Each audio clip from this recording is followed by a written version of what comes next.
Kemarin mendengar itu yang rekamannya itu ya, Hasto ya, yang menyampaikan terkait dengan hal yang pernah saya tanyakan kepada yang bersangkutan. Pelemahan KPK dilakukan oleh Presiden Jokowi, kemudian dampaknya dituduhkan kepada PDI Perjuangan. Ini jawaban buat Mas Novel Baswedan. Jadi di sekitar tanggal 3 Juni kalau nggak salah 2024, saya hadir di suatu acara di UI atas undangannya dari Prof. Sulistiowati ya. Dan kemudian dalam pertemuan itu banyak yang diundang sebenarnya. Saya hadir bertemu dengan Pak Hasto. Saya bertanya kepada yang bersangkutan, kenapa sih kok KPK dilemahkan? Tuduhan bahwa revisi Undang-Undang KPK diarsiteki oleh PDI Perjuangan itu sangat salah. Kira-kira akan diperlukan dana sebesar 3 juta US dollar untuk menggolkan revisi Undang-Undang KPK. Dan mengapa berjalan mulus? Karena Presiden Jokowi punya kepentingan untuk melindungi Mas Gibran dan Mas Bobi.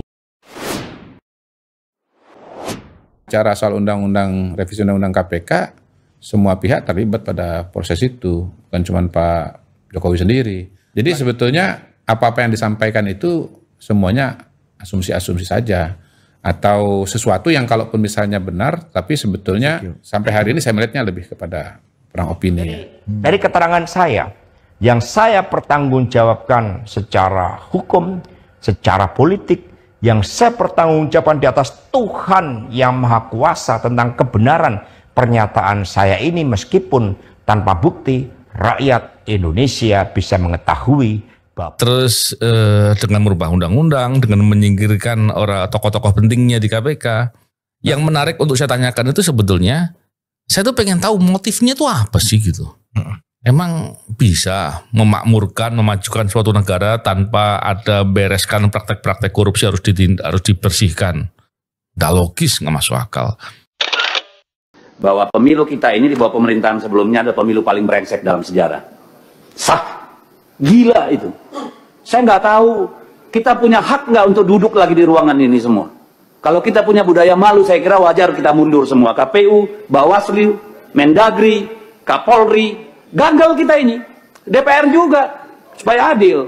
Nggak apa-apa, kalau perlu kita mundur berjamaah, saya siap. Supaya sebagai tanggung jawab kita terhadap bangsa ini loh.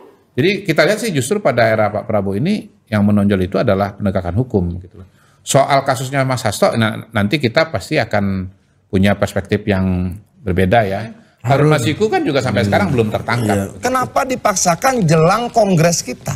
Kenapa dipaksakan jelang kita akan menentukan ketua umum, kita akan menentukan sekjen. Dan dengan data-data yang ada, dengan bukti-bukti yang ada bahwa Mas Hasto terlibat dalam proses memerintahkan misalnya HP-nya direndam, lalu ada informasi bahwa Mas Hasto menyediakan juga dana.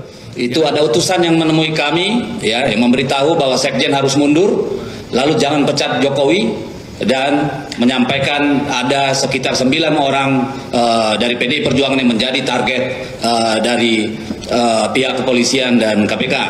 Ada utusan yang mengaku dari pejabat negara yang meminta agar saya mundur, tidak boleh melakukan pemecatan atau saya akan ditersangkakan dan ditangkap. Yang waktu itu dibicarakan soal dugaan adanya kaitan yang melatar belakangi adanya kasus suapnya Harun Masiku, yaitu kasus BLBI. Bila kaitannya dengan itu, wah begitu skandal besar ya. Itu suatu hal yang luar biasa. Kenapa? Karena dampaknya begitu mahal. Kalau kemudian ada yang mengaut-aut kongres kita, lalu merebut kursi ketua umum ataupun sekjen, bagaimana sih kekuatannya dapatkan? Dia dapatkan 110 kursi DPR RI, dia dapatkan per hari ini 260 kepala daerah, lalu dia dapatkan lebih dari 3.000 DPRD provinsi dan kabupaten. Full power. Kenapa itu mau direbut? Karena kalau bisa dia rebut, semua itu dia dapatkan. Penegak hukum dalam hal ini KPK kan punya data-data, punya bukti-bukti yang akan dipertanggungjawabkan di pengadilan. Jokowi itu lahir dari rahim PDI Perjuangan. Itu setahun terakhir banyak sekali langkah-langkah politik yang menurut kami di luar etika, moral, politik yang diperjuangkan oleh PDI Perjuangan. bahwa Jokowi dan keluarganya, dalam hal ini anak dan mantunya, masuk dalam dunia politik melalui PDI Perjuangan. Ya, memang dia lahir dari PDI Perjuangan. Tetapi 1 tahun terakhir pengelolaan kekuasaan dilakukan bukan sama sekali tabiat PDI Perjuangan.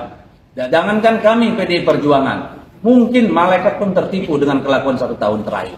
Saya kira ini final, saya nggak mau lagi menyebut-nyebut nama itu. Maka sejarah mencatat bahwa revisi Undang-Undang KPK ini dilaksanakan sebelum pelaksanaan pilkada serentak di mana Mas Gibran dan Mas Bobi berproses menjadi wali kota.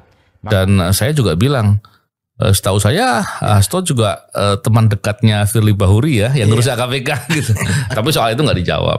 Dan yang menarik adalah karena pertemuannya itu di suatu forumnya tentunya kita hanya sebagai pendengar ya, peserta yang hadir. Mengusut, menyidik kasus ini. Menurut Undang-Undang 2019 pasal 11. Setahu saya tidak bisa. Kenapa? Lah, di bawah 1 miliar tidak ada kerugian negara. Pasal itu jelas sekali. Dan akhirnya pada tanggal 24 Desember 2024, yakni 1 minggu setelah pemecatan para kader partai, pada pagi harinya dibocorkan terlebih dahulu ke media dan pada sore menjelang malam saya ditetapkan sebagai tersangka. Maka ketika terpilih menjadi wali kota, amanlah dari berbagai persoalan hukum karena KPK sudah dilemahkan. Jadi di KPK sudah tahu siapa sih orang-orang yang menginisiasi, tahu. Tahu, Pak. Dan itu ada rekamannya. Artinya kalau dibuka ada fakta-faktanya. Betul, Bang. Sekarang kan orang mau bicara apa terserah. Nah. Cuman faktanya ada dan jelas. Ketua Umum sampaikan warning pada kita kadernya. Siap-siap. Ini peringatan buat kita semua. Siap-siap. Akan ada sebuah gejolak besar, badai besar yang menghantam partai kita dalam beberapa waktu ke depan. Apa yang harus dilakukan partai? Konsolidasi. Ribuan orang sudah cap jempol darah. Ganggu partai kita pasti ngelawan. Jadi forum itu nggak terlalu banyak dibicarakan. Tapi pada dasarnya memang Hasto bilang sebetulnya yang melemahkan KPK itu Pak Jokowi gitu. Saya kemarin mendengar itu yang rekamannya itu ya Hasto ya, yang menyampaikan terkait dengan hal yang pernah saya tanyakan kepada yang bersangkutan. Ya, Bang. Jadi di sekitar tanggal 3 Juni kalau nggak salah 2024, saya hadir di suatu acara di UI atas undangannya dari Prof. Sulistiowati ya. Dan kemudian dalam pertemuan itu banyak yang diundang sebenarnya. Saya hadir bertemu dengan Pak Hasto. Saya bertanya kepada yang bersangkutan, kenapa sih kok KPK dilemahkan? Terus dengan merubah undang-undang, dengan menyingkirkan orang tokoh-tokoh pentingnya di KPK, karena dampaknya itu besar dan akan berkepanjangan. Dan masalah yang paling penting adalah kalau korupsi kemudian semakin banyak dan pemberantasan korupsi justru malah dihadang, ini akan jadi persoalan gitu. Ini akan menjadi permasalahan yang berkepanjangan dan saya yakin semakin lama akan semakin besar. Persoalannya akan semakin besar. Yang menarik untuk saya tanyakan itu sebetulnya, saya tuh pengen tahu motifnya tuh apa sih gitu. Emang bisa memakmurkan, memajukan suatu negara tanpa ada bereskan praktek-praktek korupsi harus dibersihkan? Nggak logis, nggak masuk akal. Emang ada suatu hal yang luar biasa sehingga harus dilakukan itu. Oleh karena itu saya perlu tanya gitu. Dan saya juga bilang, setahu saya Hasto juga teman dekatnya Firly Bahuri ya, yang ngurus KPK gitu. Tapi soal itu nggak dijawab. Dan yang menarik adalah karena pertemuannya itu di suatu forumnya tentunya kita hanya sebagai pendengar ya, peserta yang hadir. Dan tidak bisa untuk bicara lugas panjang lebar gitu ya. Ya, harus mendengarkan. Karena hanya mendengarkan. Dan nggak sengaja juga ketemunya, Bang. Ya, ketemunya juga nggak sengaja. Jadi forum itu nggak terlalu banyak dibicarakan. Tapi pada dasarnya memang Hasto bilang sebetulnya yang melemahkan KPK itu Pak Jokowi gitu. Sama persis seperti yang dikatakan. Ya. Dan menarik sekali ya soal itu. Tapi membincangkan terkait dengan hal itu tentunya kita perlu mengingat kembali nih, merefresh kembali bagaimana sih dulu ketika KPK itu dilemahkan dengan perubahan undang-undang, kan waktu itu ketua wadah pegawainya Yudi itu. Siap Bang. Ya kan?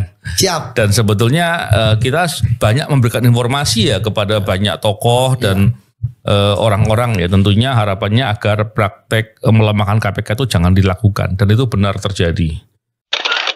Dan memang saya melihat salah satu faktor yang penting Bang, mau tidak mau suka tidak suka adalah bahwa ya ketika KPK menangani kasus korupsi itu tidak terlepas dari politisi Bang. Iya. Nah politisi waktu itu kan ada ketua umum, ada partai, ada dari bahkan sampai dari bupati kepala daerah yang walaupun ya waktu itu mereka legowo ditangkap dan sebagainya karena kita punya buktinya kuat, namun tentu nggak legowo lah itu.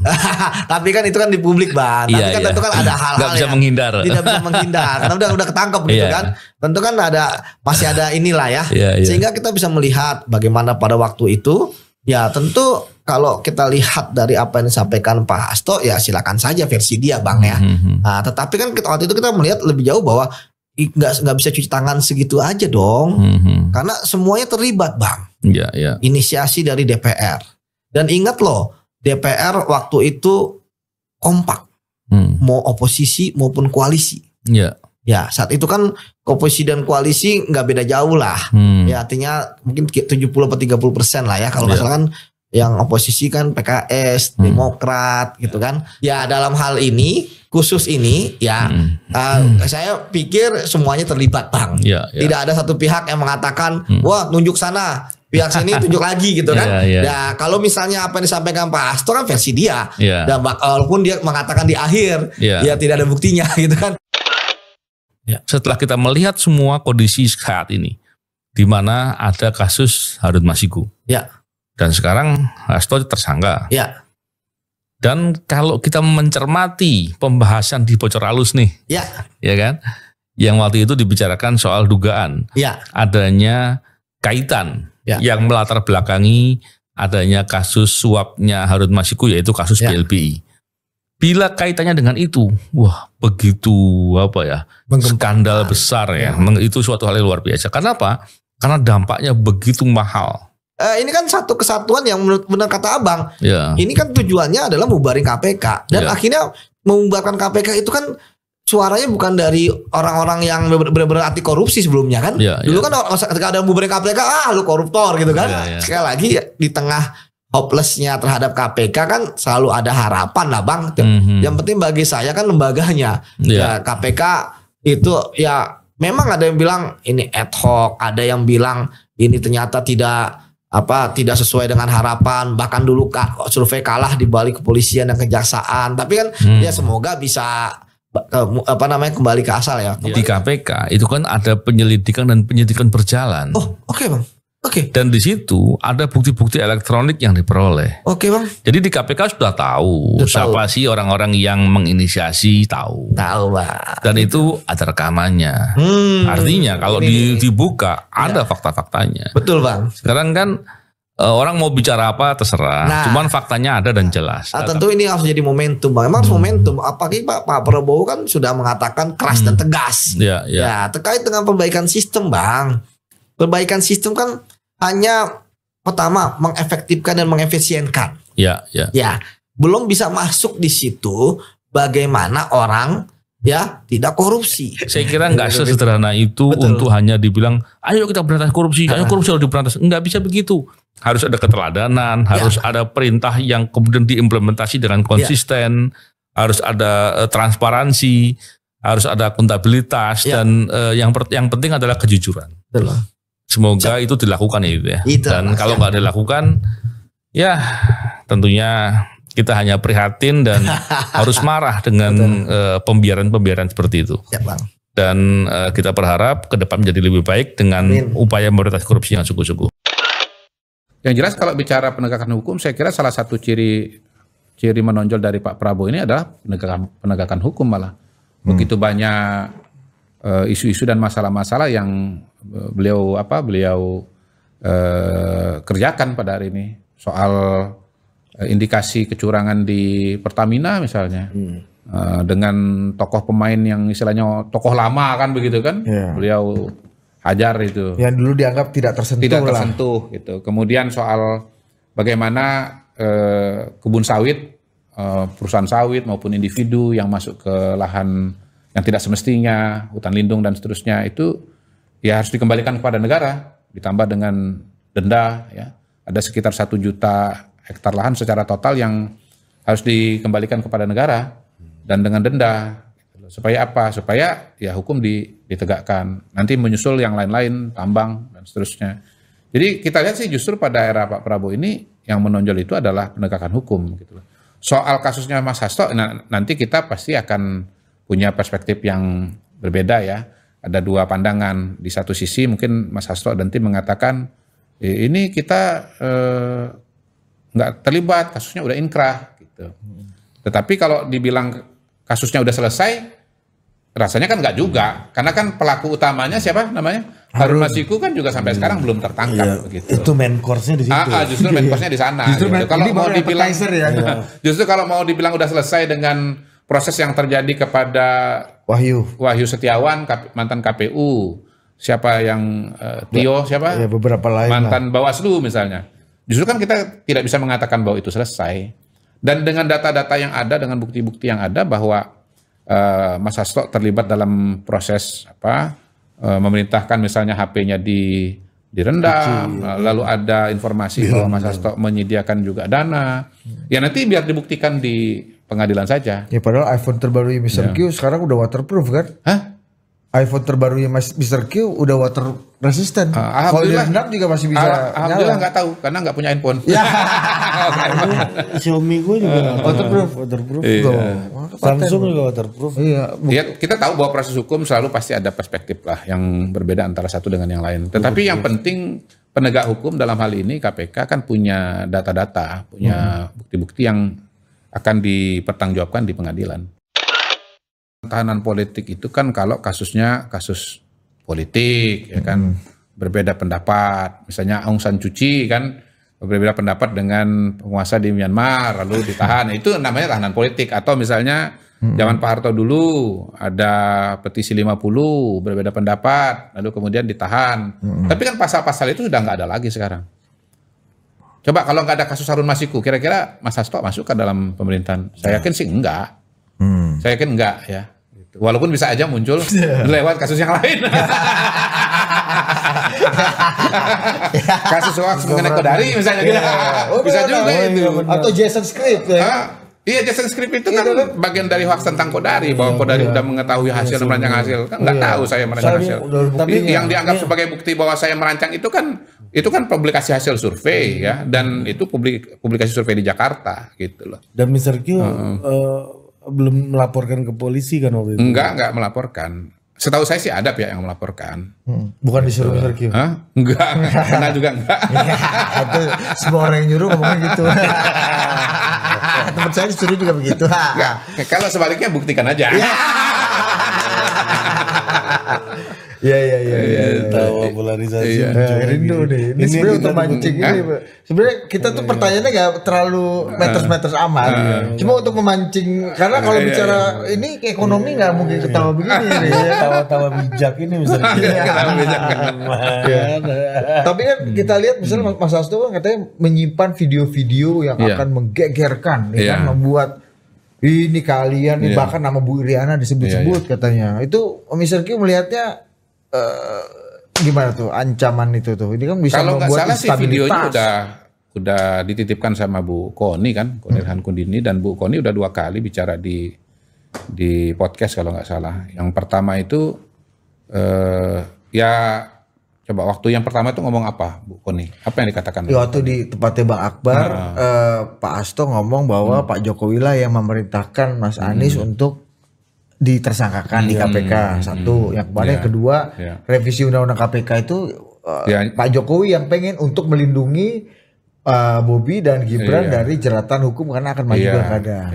Yang pertama kan kalau bicara soal Mas Anies kan nggak tersangka.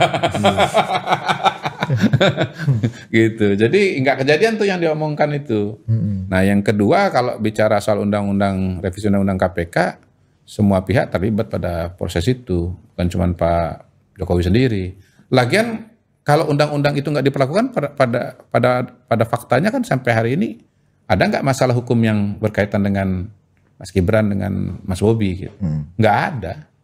Jadi sebetulnya apa-apa yang disampaikan itu semuanya asumsi-asumsi saja, atau sesuatu yang kalaupun misalnya benar tapi sebetulnya tidak bisa, tidak punya dasar, tidak ada dasar fakta hukumnya lah pada hari ini.